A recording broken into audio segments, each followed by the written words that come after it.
What's up, everybody, and welcome back to Star Wars Collecting and Hobbies. And this is part 2 of our top 100 Star Wars 6-inch Black Series action figures. And what we're doing in this episode is year 2. So all the regular edition figures is all we're doing for now. The exclusives, I will be doing a separate video for that. So back in 2014, at the end of the first line of figures, the 2013-14, the first year for Series 1 of the Black Series, they had an issue with Chewbacca. And if you look at the Black Series figures on the numbering on each figure, it actually skips from number 12 to number 14.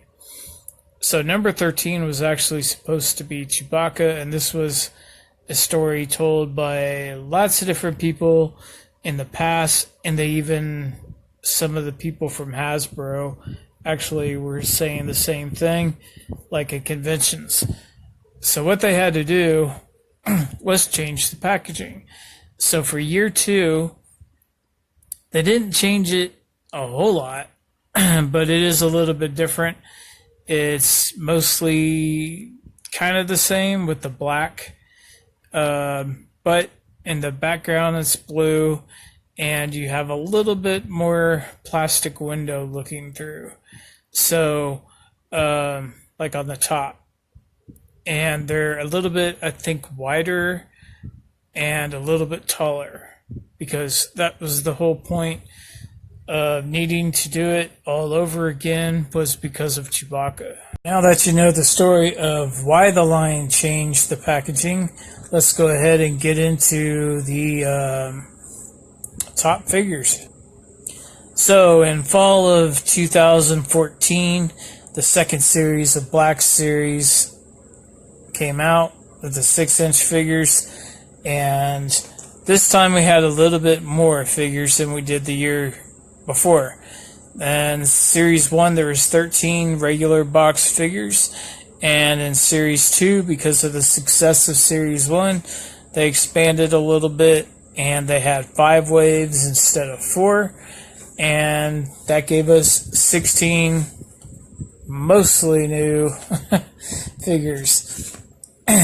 And by mostly, I mean they actually repacked one and gave it a different number in different packaging, but the exact same thing that was in Series 1.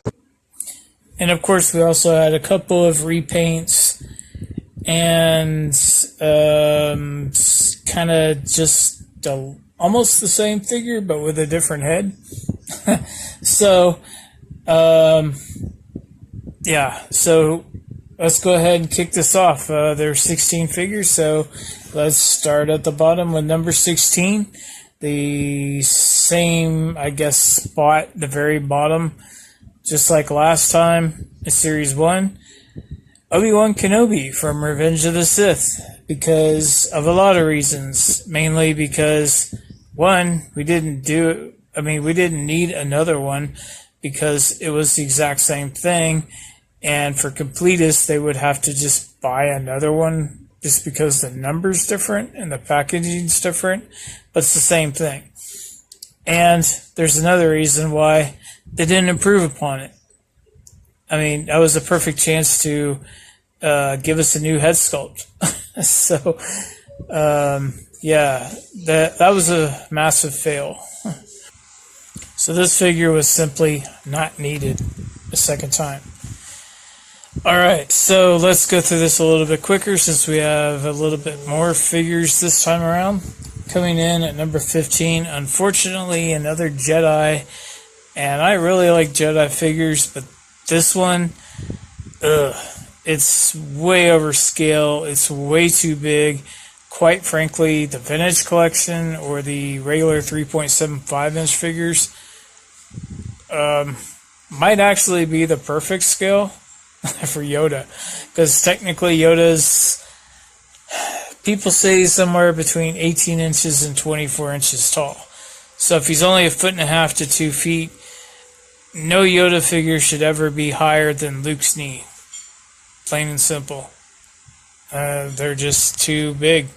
And I know they want to get more money out of it, the more plastic. It's harder to scale down a figure that size.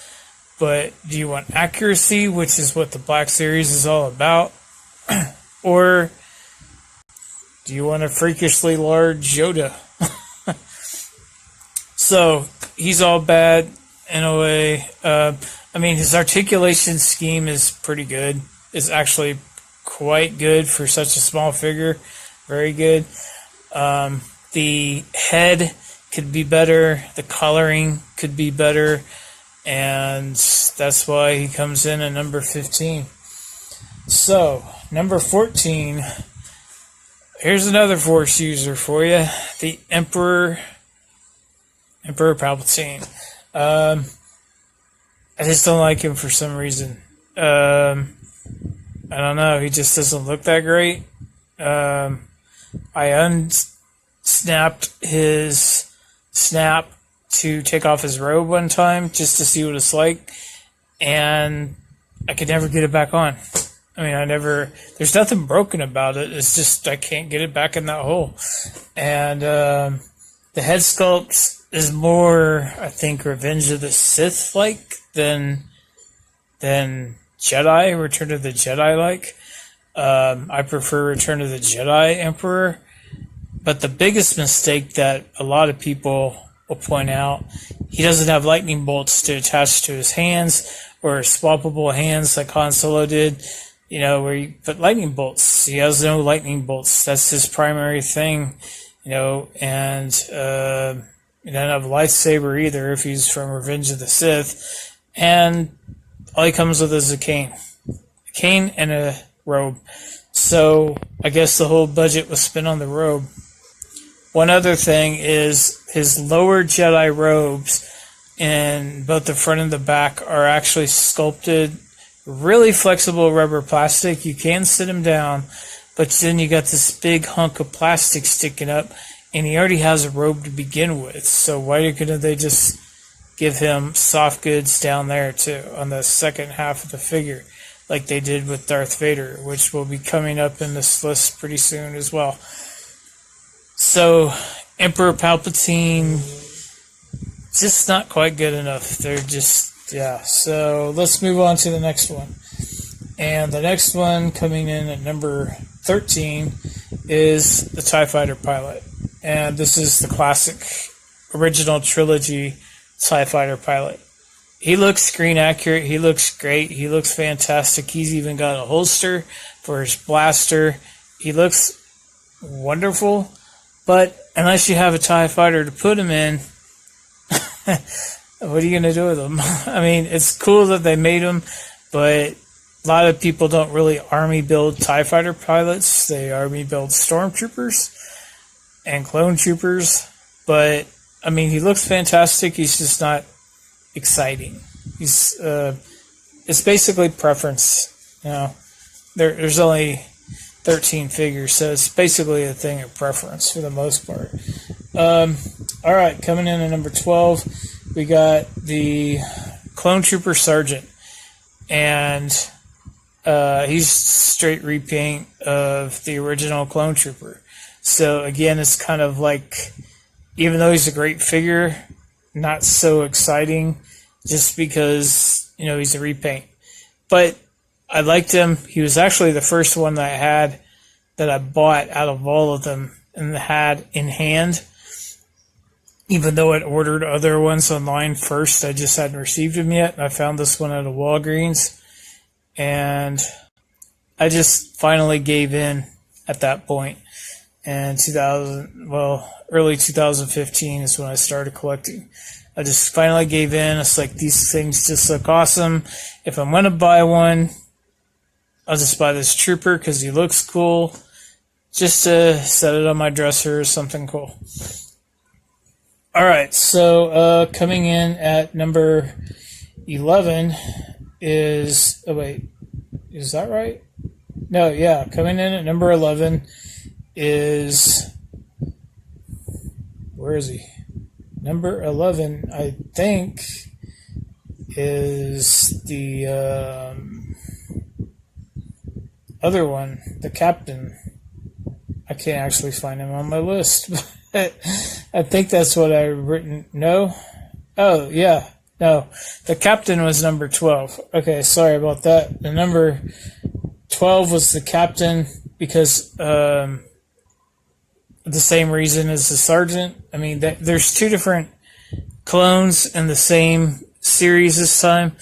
So it's just which color do you like better, red or green, basically. And since the green one was the first one I ever bought, I gave it to the green.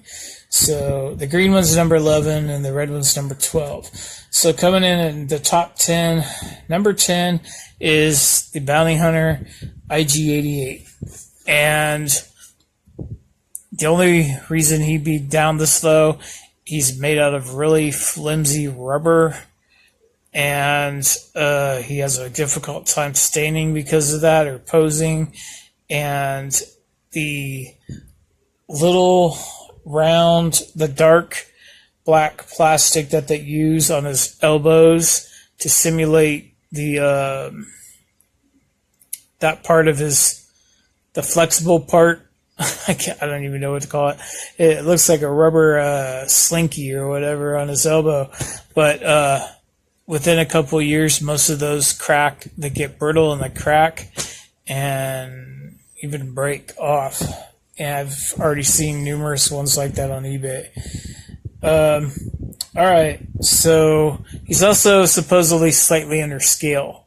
He should be slightly, maybe like a quarter of an inch taller as well. Because he was, if you put him next to Forlom and Zuckuss and other bounty hunters, he's not very tall. He's taller than them, but not by much, and he should tower over most of them.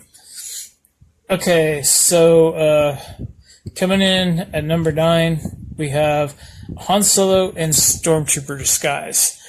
And he's at number 9 because basically it's just a Stormtrooper with a Han Solo head on it.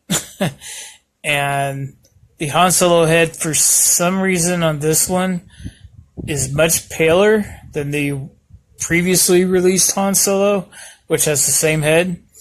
And the helmet is a little bit narrower when it goes over the head. It's resculpted, obviously, to fit over his head, and it looks slightly elongated, so you could tell the difference. But he's still got the hole in the back like the original Stormtrooper mold with the Sandtrooper mold. So, and he was the first figure to ever have silver paint on his blaster rifle.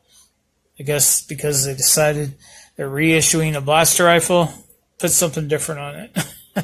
So he was the first and only one for the first 2 years at least to have that. Okay, so coming in at number 8, we have Princess Leia in Boushh disguise. This figure suffers from a lot of problems, but it looks wonderful. It looks wonderful by itself. In and of itself, it looks great if you have the helmet on it, for the most part.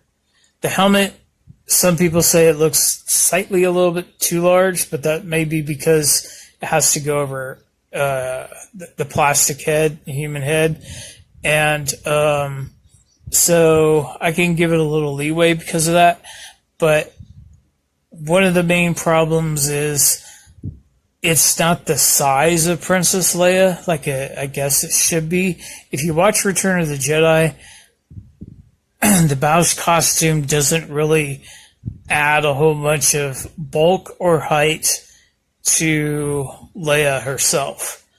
And this figure looks pretty buff, like a robot. I mean, it's like pretty big, it's pretty tall, and it's way taller than the other Leia figures by like a whole head. And yeah, so obviously it's a little bit different. It's, so in other words, it's out of scale a little bit, but it looks good with the helmet on. The only other part with all the ones that I've seen where the spikes are supposed to be painted, the knuckle spikes that protrude out from the knuckles, they should be painted on the tips of the spikes. And all the ones that I've seen, the mechanical thing that tried to paint them, I guess, it painted in between the spikes. So it's actually on her hand, on the glove, instead of on the spikes themselves. So you got all these silver dots on her glove, but the spikes aren't actually painted. But they should be. So that's another reason. Otherwise, if it was a better scale, it could be much higher up on the list. All right, so coming in at number 7, we have Luke Skywalker in Stormtrooper disguise. And the reason he's higher up than Han Solo, not because of the head or anything, but because they resculpted it and they probably could have got away with just using another Stormtrooper body, but then again, maybe fans would have complained. So they completely resculpted the upper torso, at least, maybe even more, of the actual figure to make it shorter. Even his armor's, kind of bunched together because it doesn't fit him right. And so they paid a lot of attention to detail. They don't have the hole in the back, so you can tell it's a new sculpt. He's got the wire transmitter. He's got the comm link. He has a completely different belt than the regular Stormtroopers. And so the attention to detail gets some bonus points. And the head itself is roughly, I think it's the same as the X-Wing Luke. But it's roughly the same. It looks a little bit different. It's painted a little different. It's a different year, different factory, different production. But anyway, coming in at number 6, we have Darth Vader from Return of the Jedi. And so with Darth Vader, we got a helmet that comes off. That's how you can tell it's from Return of the Jedi. And the helmet itself, the whole entire head itself, not the best looking. It might be a little bit too big, and that's probably because of the head inside. The head inside sculpted looks way too small. The likeness of it is pretty good. It's not real, it's not perfect, but it's passable. And the chain around his neck for his cape is way too big, but you can hide that if you do it real carefully. You can actually hide the chain underneath the black part of his helmet, the other where it connects on his neck. But yeah, the one that they did a couple of years later was way better in the 40th anniversary line.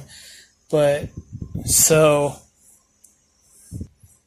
they got all the soft goods right, though, pretty much, like on the figure, which is very complex and difficult to do.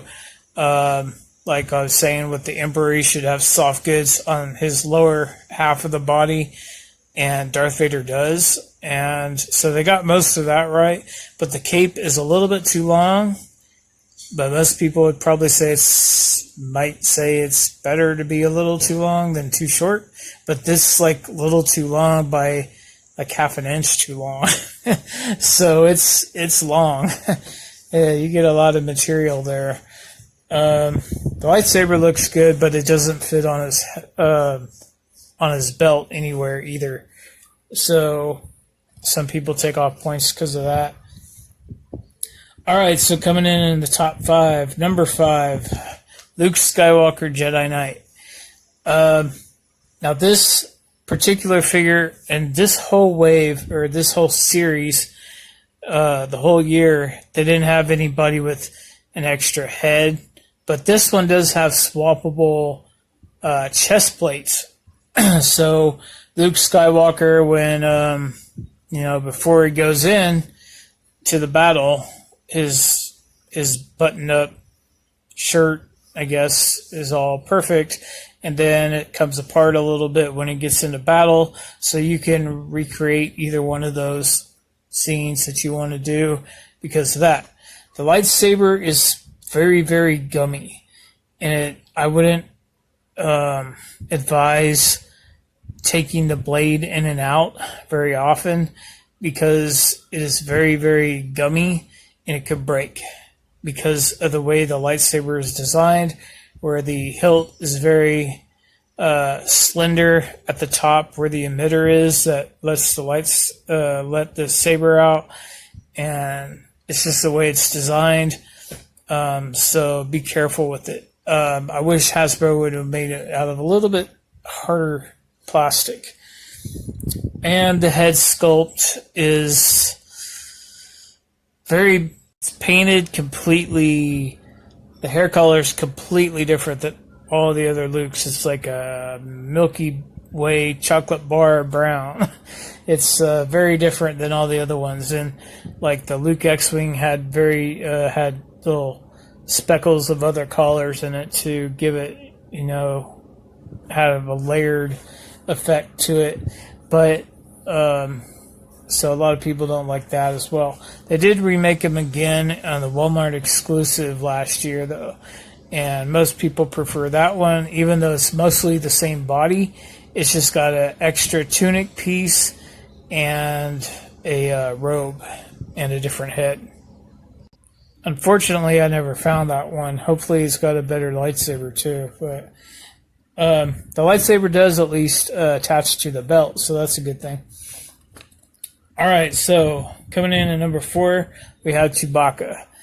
And like I said before, this figure got delayed from Series 1 because they couldn't find a way to stick him in an insert bubble and fit it inside the box for Series 1. That's what they say. So he's got a growling face. Some people, I guess they wanted him to not have the growling face. Some people like it. Some people rather have him mouth closed so he can be in different scenes. And they think that he should have came with swappable heads like Anakin did, since nobody else in this series did. But for the most part, a lot of people like the way that they leathered the plastic. He's got extra articulation in the torso. He's got like 2 or 3 points of articulation in the torso. And they did his knees a little bit different because most of them are double jointed. They made him hinge and swivel at the knee. So they covered up most of the joints and articulation really well with the way that they use the different pieces of rubber to go over each joint for his fur. So it's a nicely sculpted figure. It's pretty good, actually. We got a couple different Chewbaccas later on in the line, but for the first attempt, I thought it was pretty good. All right, so coming in at number 3, we have the Sand Trooper. Now, last time he was number 1, but this time it's just basically a repack with a unpainted shoulder pauldron. The first one had an orange pauldron. This one's just straight black. It's just a piece of black plastic, no paint on it whatsoever. So they did do a gray one in a 4-pack from Entertainment Earth, but that was later on, like a year later. But it's still a great figure, but this is just a straight repack. And we still have 2 more figures to go. I'm going to give the number 1 slot to somebody else. So coming in at number 2, and I was really debating back and forth between number 2 and number 1. But I know this number 2 is extremely popular. It's Commander Cody. He just won the fan vote to get put him back into the line with the archive line. And so he'll be coming out in 2021. Again, he'll be released. So this was part of the last wave of Series 2, which a lot of stores didn't get. Mostly Walgreens got them, and some e-tailers, online. But most general, like Walmart, Target, stuff like that, most retailers didn't get this wave. And anyway, I mean, for most part, it's just a clone trooper body, but he's got additional parts that are different. they, modified the certain areas of his body and changed with newly sculpted stuff. And of course, his head is different. His helmet does not come off like Captain Rex does, but where a lot of people really wanted it to. But most people are just glad that they got a Commander Cody. And if you don't have one and you don't want to pay $80 to $100 to get one, you can get one next year. All right, so now we're to the number one spot. And the number one figure for Series 2 is another bounty hunter named Bossk. And this figure was extremely difficult to find for most people. And it was part of a really small wave where there were only 2 new figures in the wave. And the 2 new figures in that wave were Han Stormtrooper and Bossk. And anyway, you know what they do with uniforms, robots, aliens, stormtroopers, stuff like that. They normally get those really good. They don't have they don't have to do a likeness of a human. But anyway, this is an alien.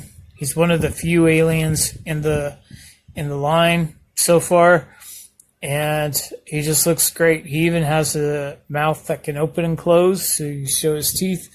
And he comes with a blaster rifle with a strap, and you can actually put, the strap actually articulates up and down or side to side or whatever, and so you can, I think so, in that one. It's been a while since I've seen that one, but they did re-release him in the archive line last year. So if you couldn't find him before, you can find him now, and you can normally. You need to get those archive line figures like immediately right now if you don't already have them, because the majority of them are going up in value dramatically, almost to the same level of where their original figures are. So if you don't already have a Bossk, I think right now he's only $20 or $30. So grab one if you can get one. All right, so that's it for the top 16. For Series 2, and the next video will be the Red and Black line, and that one's going to be a big one. There's probably a good chance that I'll split it up by year as well, since they've only been out a few years anyway, so because otherwise we'll be going through 112 figures in one video. So yeah, I'll try to make it shorter. I'll split it up in parts, even if I do the whole line out at once. So I'm definitely splitting it up into parts, and then the final video I'll be adding in all 3 different versions of the Black Series so far. Phase 1, Phase 2, and Phase 3. So I hope you guys subscribe. If you want to put in the comments or something who your favorites are, or who you hope to see soon, or in the archive line, or whatever you want to talk about, Star Wars Black Series, go ahead and like and subscribe. I'll see you on the next video. Thank you for watching.